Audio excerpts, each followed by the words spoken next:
Hi all, we're going to look at Ivanchuk's 4th round game in the M-Tel Masters. So this is breaking news at the moment. So Ivanchuk is on 4 out of 4. So he was playing white against Cheparinov and he kicked off with d4. Cheparinov played knight f6 and we see the king's Indian defence being played here. So standard king's Indian defence opening theory. So black's closing up the position here and white's playing knight e1 now. So the usual plan for white in this position is to undermine the black pawn chain with a later c5. Black on the other hand also tries to undermine the white pawn chain when the white pawn comes to f3 and black plays now f4. So black's plan is a crude g5 g4.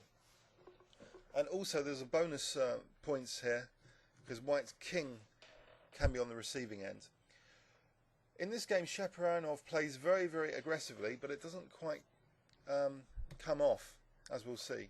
So c5 g5, so we've got this race on both sides of the board.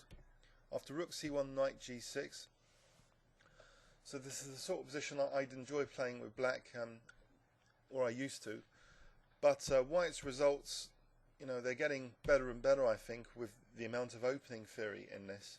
So knight b5, the knight's threatening to come to c7 in this position, so rook f7, dual purpose move, defending c7, maybe preparing bishop f8 and rook g7 to pursue this ruthless attack on the g file with g4. Queen c2 now. Maybe in some variations knight takes a7 is threatened, but not here because of queen b6 check, just losing a piece, or the complications would favour black. Knight e8. So in some lines now, the rook can come to c7 if there's a knight move, like knight takes a7. So that knight e8 seems to be a sort of defensive move. Knight f2, so white is gearing up to sort of prophylactically discourage black from playing g4. However, black forcefully tries to get g4 in now with h5 first. After a4, now plays bishop f8, so still defending that d6 point, but also bringing the rook in now to support the attack. So h3 rook g7. So it all seems quite fluent play from both sides. Queen b3. So this is a little kind of waiting move, but also preparing to double rooks maybe on the c file. The queen in some lines now, if black's going to play this g4 move, can come in some variations. So h3 maybe later in the future. Knight h4, so black still with very aggressive and crude intentions here. So this is quite typical of Cheparinov's play. He really hacked up Michael Adams a few months ago with a kingside assault. So he's a very aggressive player. After rook c2, he pursues the g4 plan now. So things are starting to explode in terms of the pressure behind these pawns. It's like the king's fortress is being attacked with a direct assault, g4. So f takes g4. So black's temporarily a pawn down and just plays knight f6. Now Ivanchuk plays bishop e1, so a solid defensive move, just trying to target that h4 knight as a vulnerability. After h takes g4, h takes g4 is played. So at the moment white's holding up e4 and g4, but black now plays a hyper aggressive move, knight h5. The knight's kind of immune. Black will be better if g takes and knight takes g2, but it's very complex. Not enough time to examine really in this video. Ivanchuk plays another super solid move. So the pressure of e4 has just come off with that knight f6. So Ivanchuk plays knight h1. So it's all in the timing here. He's able to play knight h1 to defend that g3 square, and he's also in some variations threatening bishop takes h4. So f3 is played now. Black ruthlessly wants to get the knights to very aggressive positions, sacking more material. So Ivanchuk takes, and after knight f4, so white has 1, 2, 3, 4, 5, 6 pawns, and black 4. So black is 2 pawns down here. Rybka likes the white position, but there's a lot of pressure. This pawn is going straight away. So what does Ivanchuk do here? He aims for the f5 square. He knows that this light squared bishop's going to come off, and f5 is going to be weaker than usual. So he just plays knight g3. So it's another well-timed move. That move wasn't possible before. So this lovely knight maneuver means that the knight can now come after bishop g4, rook g4. It's going to soon come to f5. But first, Ivanchuk inserts the move knight c7, so his other knight can come to e6. So he's playing a very nice light square strategy on these two squares at the moment. So rook c8, knight e6, so that's great. One strategic card in place.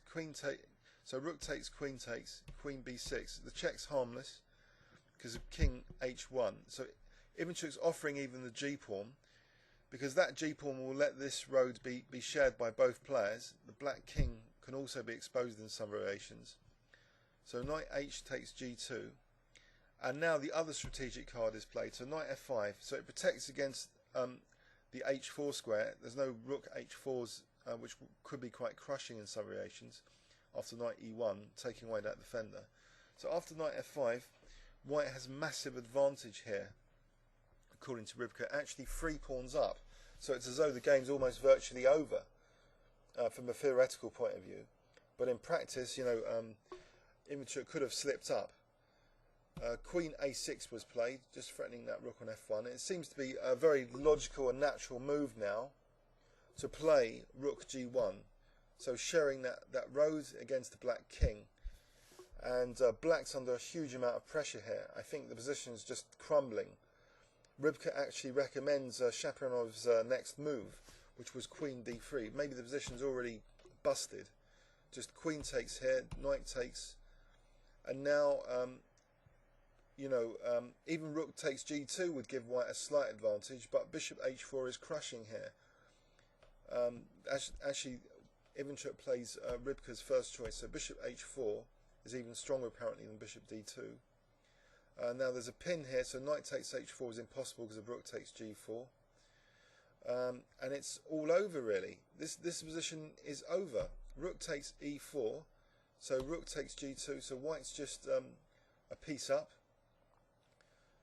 And a piece up for a pawn. King f7. And there's also a threat now of knight g5, just forking king and rook.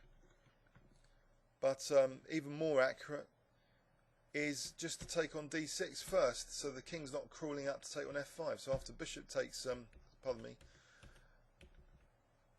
in this position, knight takes d6 check, and after bishop takes, knight g5, and that's it. White's just a clear piece up. Not even a pawn down for it. Cheparinov resigned. So that was a pretty dire King's Engine effort. But maybe, Ivanchuk played some surprising defensive moves in that game. Let's have a quick overview and summary. So King's Engine defense, played with this knight e1 to d3, very fast. Bishop d2 instead of the old mainline bishop e3. So not losing any tempos with this bishop. Now white seemingly pursuing a queenside attack, but then slips in some key waiting moves, notably this a4 and queen b3 coming up. So the queen might be useful in the third rank, and the rooks might be useful to be doubled here. And Cheparinov just goes straight in for his attack really with g4, and it just doesn't come off. After hg, so he temporarily sacks 2 pawns, but Ivanchuk very nicely sacks a pawn back to first get control of the f5 square, but also to try and get his other knight to e6. So the light square domination is quite impressive here, and also this willingness to give back the g2 pawn. So Ivanchuk's prepared to give all the pawns back, but have fantastic knights compared to black's. And also he's exposing black's king more with this g-pawn sacrifice. So everything was starting to be pinned up here and pretty dire for black. So queen d3, and it was just all over by this stage. This is just busted for black after the queen exchange. It's just hopeless after this bishop h4. There's no real defence here. White's just threatening rook takes g2. So for example, king f7. Just rook takes g2. It's just all over. There's too much pressure on the g file, and these knights are just very dominant. So in the final continuation, White played just knight takes d6 to follow with knight g5. I hope you enjoyed that. Please leave any comments on YouTube. Thanks very much.